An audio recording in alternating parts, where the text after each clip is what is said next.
I spent my entire life building a monument to others. My love was the mortar, my time the bricks, my money the grand sweeping arches. I was the quiet, unwavering foundation upon which everyone else's beautiful lives were constructed. Until one night, surrounded by the opulence I had funded, I heard the words that detonated my entire world. This isn't just a story of betrayal. It's a blueprint for reclamation. If you have ever been made to feel like a ghost in your own life, a convenience rather than a cornerstone, then this story is for you. My name is Eleanor Vance, and this is how I learned that the quietest woman in the room is often the one listening most closely, and that when she finally decides to speak, her words can bring down empires. The memory is etched in crystal clarity, a perfect, painful diorama of my humiliation. The air in the dining room was thick with the scent of rosemary and garlic from the prime rib I had prepared that morning, slow roasting while I ran a dozen errands to ensure every detail was flawless. Soft jazz from a playlist I'd curated whispered through the speakers I'd installed. The table was a masterpiece. My grandmother's linen, polished silver, and crystal glasses that caught the light from the chandelier I'd spent a month saving for. I was there because my son's wife, Cassandra, had forgotten to mention her parents were coming for a formal dinner. Again. And the house, my house, had to be perfect. Again. I should have declined. I should have pleaded a headache and retreated to my room. But some stubborn, maternal part of me still hoped for inclusion, for a shred of acknowledgement. I was arranging a final sprig of parsley on the roasted vegetables when they arrived. Charles and Diana Croft swept in, smelling of expensive perfume and old money. Charles clapped my son, Julian, on the back with a booming laugh. Diana's eyes, cold and assessing as a hawk's, scanned the room, its decor, and finally, me. She offered a thin, perfunctory smile. "And you are?" she asked, her tone implying I was part of the catering staff that had yet to leave. Julian chuckled nervously, but it was Cassandra who answered. She didn't even look up from her phone as she spoke, her voice a light, tinkling bell of dismissal. "Oh, that's just Eleanor. She's sort of our live-in blessing. Keeps the wheels from falling off this place." The laughter was immediate and unanimous. Charles boomed. Diana tittered behind a manicured hand. Julian, my Julian, the boy I had raised alone, whose fevers I had nursed, and whose dreams I had financed, he laughed too. A soft, complicit chuckle, as if his wife had just uttered a delightful, universal truth. I felt the world tilt. The beautiful plate in my hand suddenly weighed 1,000 pounds. I was holding an empty bottle of Chateau Neuf de Pop I'd just retrieved from the cellar. A 98, a vintage I'd chosen with care for this meal I wasn't invited to share. I smiled, a small, tight, polite smile that felt like it was cracking my face. I set the bottle on the sideboard with a quiet clink that nobody heard over their amusement. "Please excuse me for a moment," I murmured to no one in particular, and walked slowly, deliberately from the room. The laughter didn't even stutter. Not one of them, not my own flesh and blood, said, "That's my mother." Not one said, "Show some respect." They just let the door to my invisibility closet swing shut behind me. I didn't go to my room. I went to the garage, to the small, tidy workbench where I kept my painting supplies. I stood there, my hands gripping the edge of the bench, staring at a can of turpentine, but seeing nothing. The sound of their merriment was a distant, mocking echo. I thought of the day I signed the mortgage papers for this house. My name, my credit score earned through a lifetime of meticulous financial responsibility, the down payment scraped together from the life insurance money after my own parents died. Julian had just graduated. Cassandra was a glamorous blur on the periphery. They had nothing. I gave them everything. And now, I was just Eleanor, the live-in blessing, the help. That night, I didn't sleep. I sat on the edge of my bed in the room I'd painted a soft, calming seafoam green, and I stared at the walls. I didn't cry. The hurt was too deep for tears. It was a geological shift, a continental plate of my soul grinding against another, breaking apart. The next morning, I moved through my routine like an automaton. I brewed the expensive Ethiopian coffee beans Cassandra preferred. I fed the aloof Persian cat, Midas, that she'd insisted on getting, and then ignored. When she descended the staircase in her skin-tight Lululemon gear, already engrossed in her phone, I stood silently by the kitchen island and waited. She finally glanced up, irritation flickering in her perfectly made-up eyes. What? Did the grocer overcharge us again? You need to be more firm, Eleanor. I didn't speak. I simply held out my hand. In my palm lay every key to the house. The heavy front door key, the back patio key, the garage remote, the small key to the mailbox. She blinked. What's this? My smile was serene, devoid of all warmth. Good luck paying the mortgage now. Her perfectly sculpted brow furrowed in confusion. What? I walked past her, down the hall, past the gallery of photographs I had framed and hung, past the expensive sofa I had saved for, past the walls I had painted with my own hands. I took nothing. Just my worn leather purse and the camel hair coat I'd been wearing the day I brought Julian home from the hospital. I heard his voice as I opened the front door. Mom? What's going on? Kat says you're being weird. I didn't stop. I didn't turn. I walked out into the crisp morning air. Mom! His voice sharpened with alarm. I heard his bare feet slapping on the cold driveway concrete as he ran after me. Mom, stop! What are you doing? I kept walking. I reached my sensible, paid-off sedan, opened the door, and slid inside. I didn't slam the door. I closed it with a soft, definitive thump. The sound was calm, final, because something inside me had broken, but not in the way one might expect.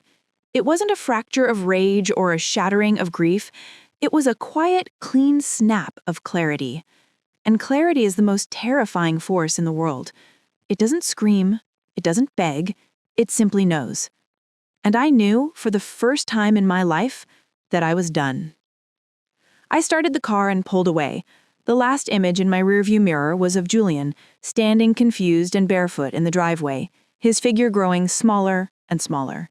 He had no idea how much he had just lost. And neither did I. They say you don't realize you've been drowning until you take that first breath of air. For me, that first breath was thick with dust and the scent of forgotten things. I drove to the one place I could, a small one-bedroom apartment in the old part of the city, left to me by my great-aunt Beatrice. I hadn't been there in years. The building was a grand dame past her prime, with a creaking elevator and hallway carpets faded by decades of sun. The apartment itself was a time capsule. It smelled of lemon polish, old books, and stillness. The floorboards were dark oak, scarred and warped with age. The wallpaper in the kitchen was a faded pattern of yellowing roses. The radiator hissed and groaned like a discontented old man. I dropped my bag on the Formica kitchen table and stood there, adrift, in the echoing quiet. The silence here was different from the silence in my room at Julian's house. That had been a silence of exclusion.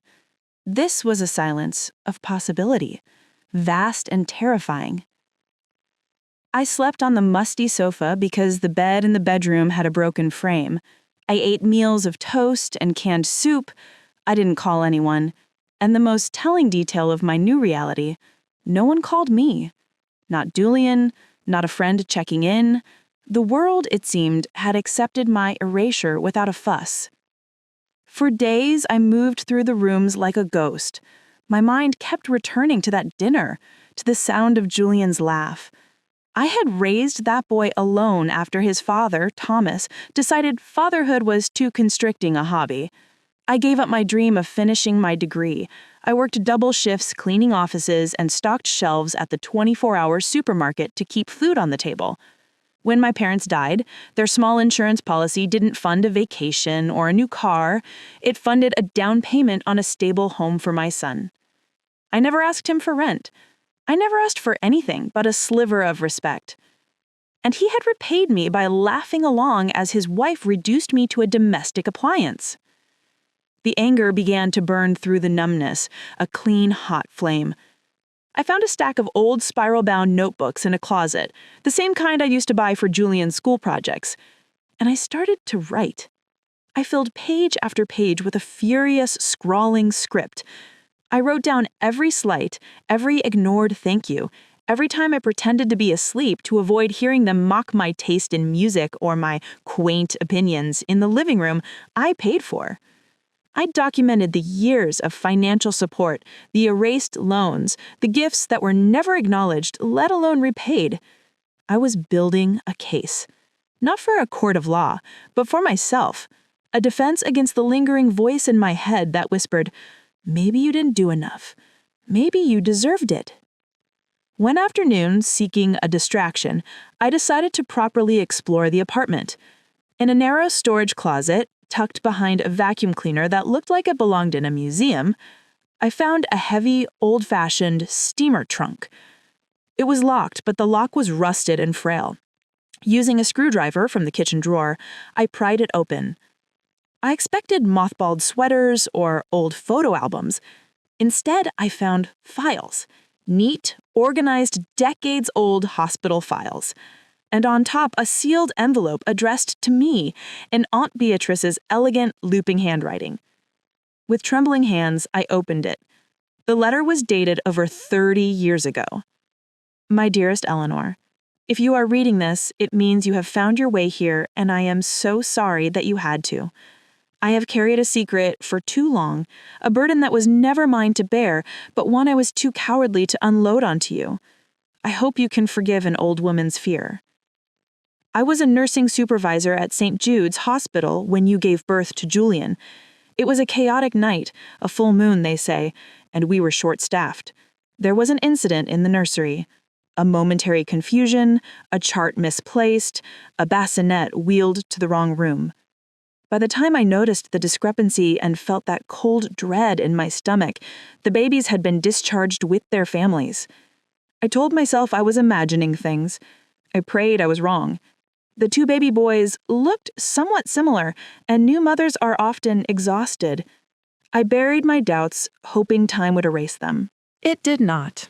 Years later, while clearing out old archived files, I found a sealed settlement agreement between the hospital and another family, the Blackwoods. The details were vague, but the amount was substantial, and the date corresponded to that night. My heart stopped. I knew then with a sickening certainty that my initial fear had been correct. The boy you raised, Julian, is not your biological son. I have included copies of all the documentation I could discreetly gather, including the original birth records and a DNA analysis I commissioned from a private lab using samples I acquired over the years. The biological son you gave birth to is named William Blackwood. I cannot express the depth of my regret. I have watched you pour your life into that boy, and it has broken my heart 1,000 times over.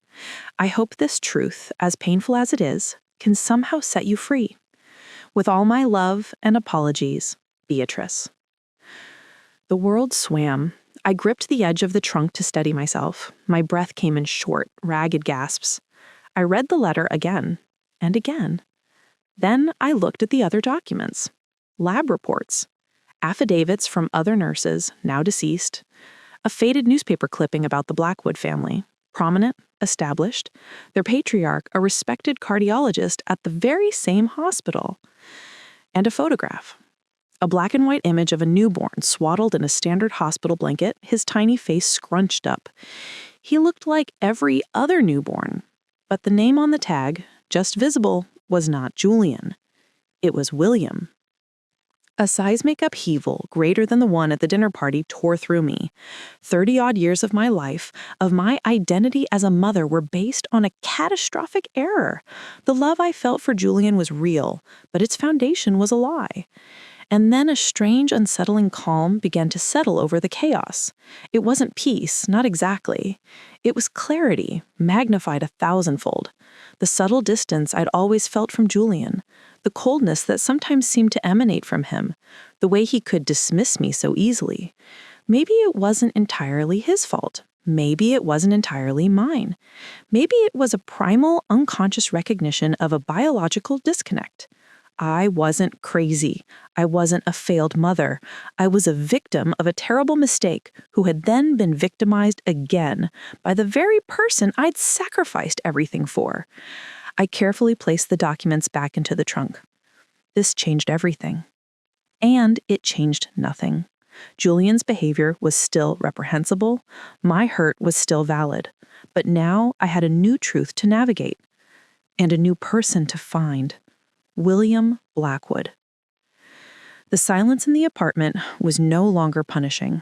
It was my laboratory, my war room. I didn't do anything rash. I didn't storm back to the house or send a furious email to Julian. I didn't immediately try to contact William Blackwood. Instead, I began to plan with a cold, meticulous focus I never knew I possessed. The first thing I did was secure my finances. I had my own accounts, thank God, separate from the house. I met with a soft-spoken, ruthless lawyer named Miss Evans and explained the situation with the house. I showed her the mortgage documents with only my name. I signed the papers to begin formal eviction proceedings and list the property for sale.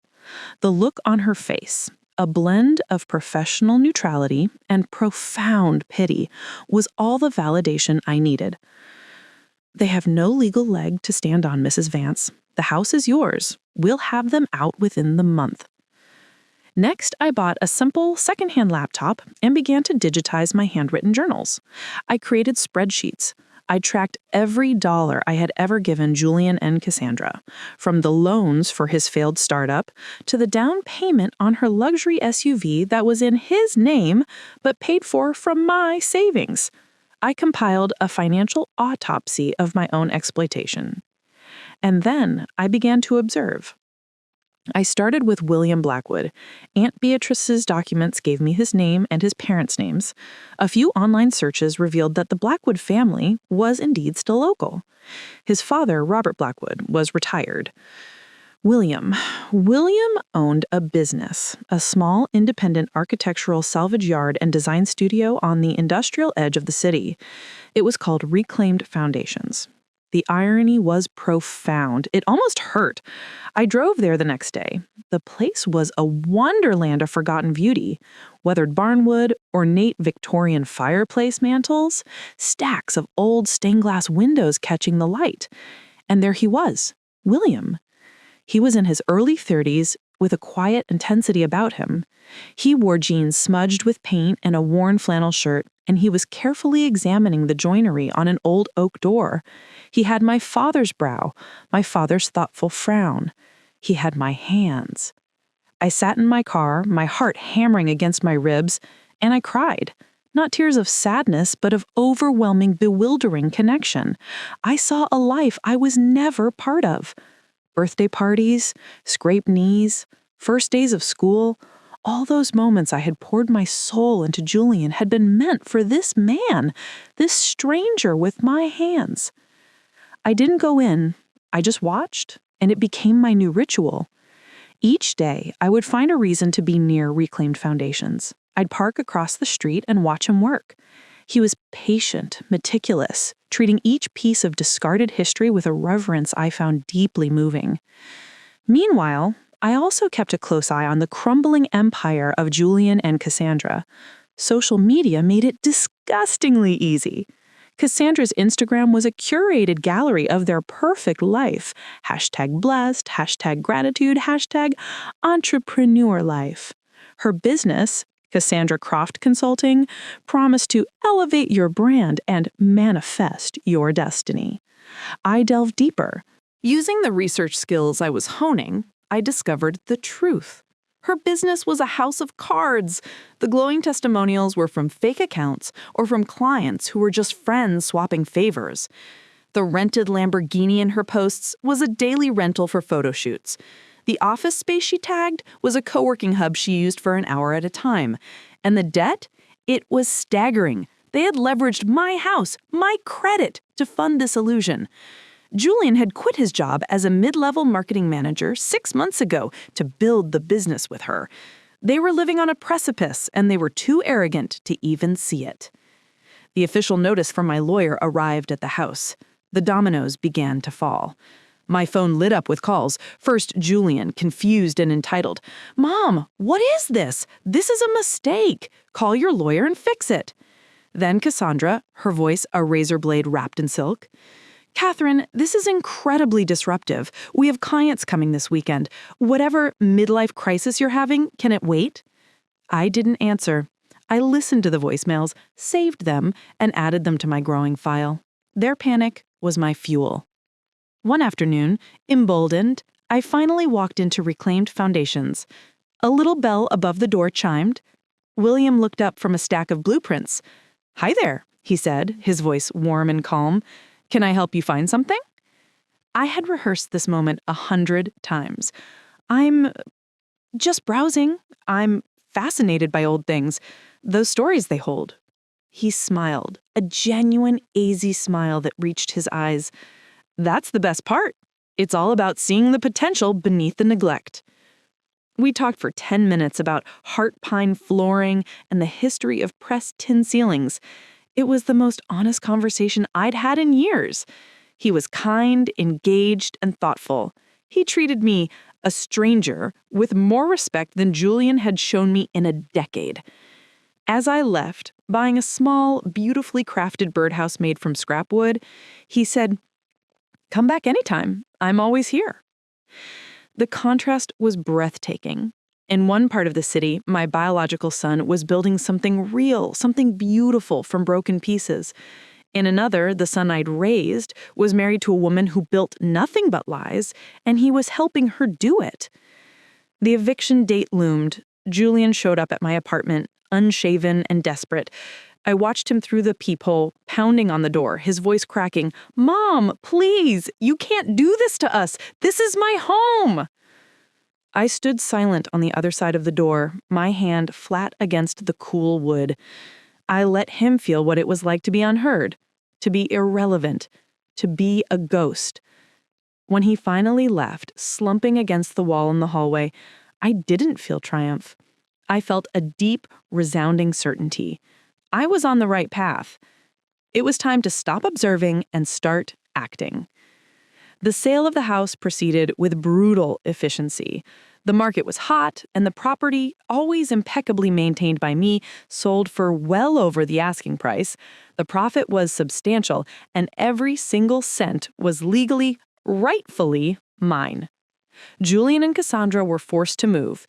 Their destination was a cramped 2-bedroom apartment in a soulless complex on the bus line, a far cry from their curated suburban paradise. The move was documented on Cassandra's Instagram with a defiant, filtered positivity. "Downtown adventure. So grateful to simplify and focus on what really matters. #minimalism, #new beginnings." The comments from her followers were supportive, but I knew the truth. I knew, from a credit report I discreetly obtained, that they maxed out their last 2 cards hiring movers for all their expensive, useless clutter. Their financial house of cards was trembling, but I decided it was time for a gust of wind. Cassandra's business, Cassandra Croft Consulting, was the foundation of her identity. It was time to remove that foundation. I hired a discreet private investigator, a woman named Anya with a no-nonsense demeanor and a knack for digital forensics. I gave her Cassandra's business name and a retainer. I said, "I need to know if it's legitimate. Every detail." Anya delivered a report that was more damning than I could have hoped for. Fake invoices, stolen photos for her portfolio, unpaid taxes, a lawsuit from a former client that had been settled out of court with a strict non-disclosure agreement. It was all there, a tapestry of fraud woven with threads of vanity and entitlement. I didn't go public. I didn't need to. I simply printed 2 copies of the report. One I mailed anonymously to Charles and Diana Croft, Cassandra's parents. The note attached was simple. Ask your daughter about her destiny. The other copy I kept safe. The effect was immediate and spectacular. The Crofts, obsessed with social standing and appearances, or apoplectic. Their lavish financial support, which had been quietly propping up their daughter's fantasy, evaporated overnight. Diana Croft was seen leaving their new apartment building after a heated confrontation, her face a thundercloud of fury. Cassandra's social media presence went dark. Her website disappeared. The illusion was over. Julian called me again. This time his voice was hollow, defeated. "Mom, did you send something to Cass's parents?" I remained silent on my end of the line. "They've cut us off completely. Everything's gone. Her business was finished. What are we supposed to do?" I finally spoke, my voice quiet and steady. "Figure it out, Julian, like I always had to." I hung up. The circle was almost complete, but there was one final piece. The truth. Not just my truth, but the truth. I invited Julian to meet me at a public park. Neutral territory. He arrived looking gaunt and years older. The golden boy was tarnished. "Why?" was the first word out of his mouth. It was barely a whisper. I handed him the manila envelope containing Aunt Beatrice's letter and the DNA report. "Read this." He did, right there on the park bench. I watched the color drain from his face, his hands beginning to shake. When he finished, he looked up at me, his eyes wide with a confusion so profound, it was almost childlike. This is a lie. This is crazy." I had the test redone myself after I found it. It's not a lie. We are not biologically related. He stared at the papers as if they were written in a foreign language. Who am I?" "Your biological parents are Robert and Elizabeth Blackwood. You had a different life with them, a life I knew nothing about." The revelation didn't spark anger in him. It sparked a deep existential collapse.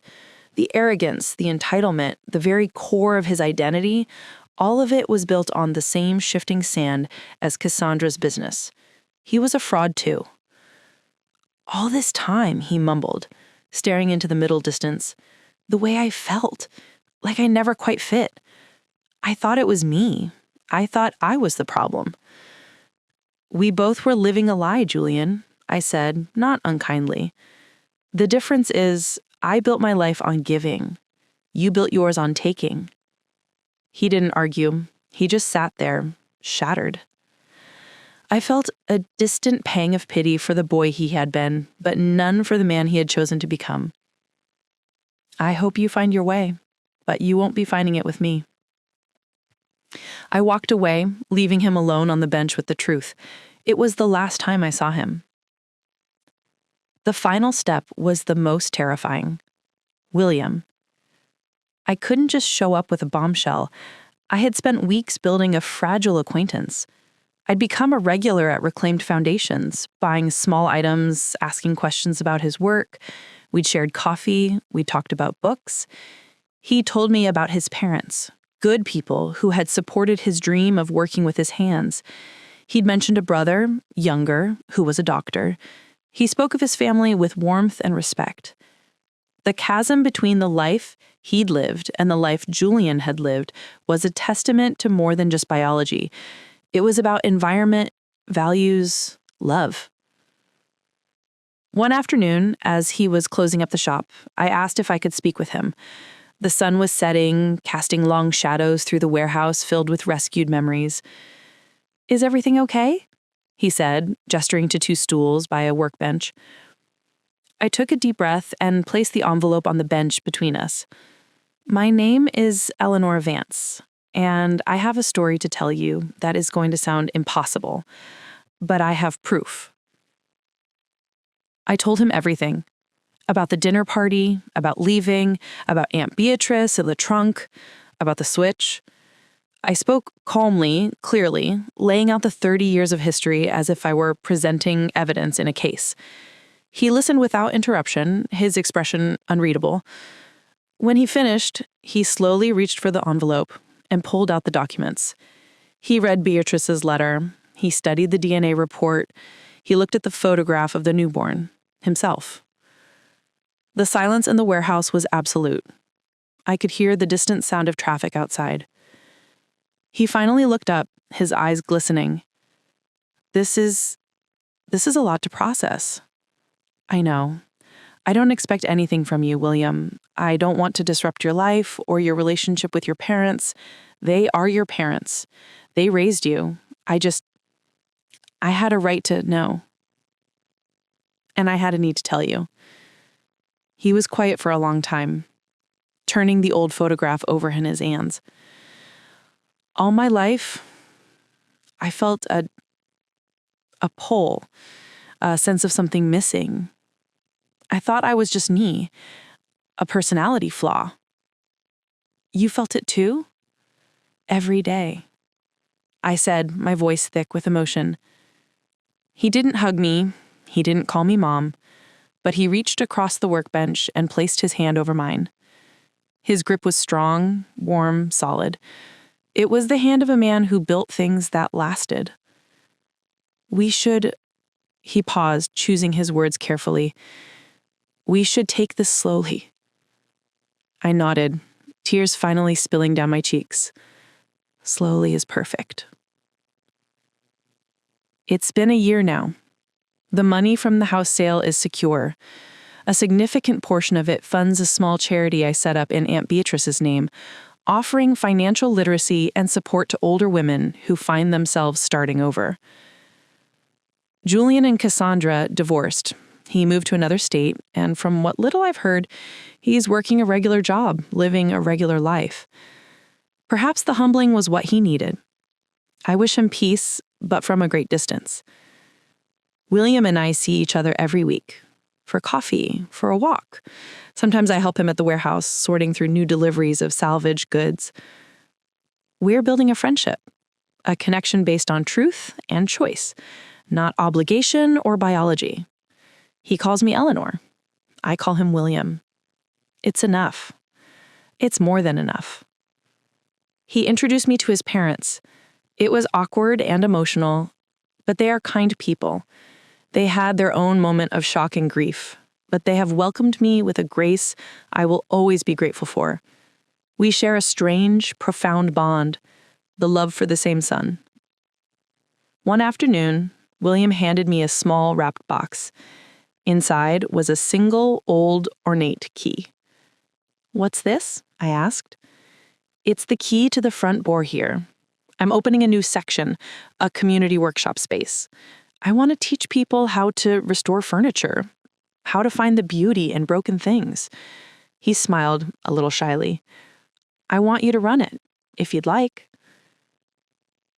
I looked around the vast, dusty space filled with light and potential. I looked at this man, my son, who had inherited my quiet strength and my love for creating a home. I thought of the woman I was a year ago, invisible in her own kitchen. Now I was being offered a key, not to someone else's life, but to my own. I closed my fingers around the cold, heavy metal. It felt solid. It felt real. I like that very much, I said. And for the first time in a very long time, I was home.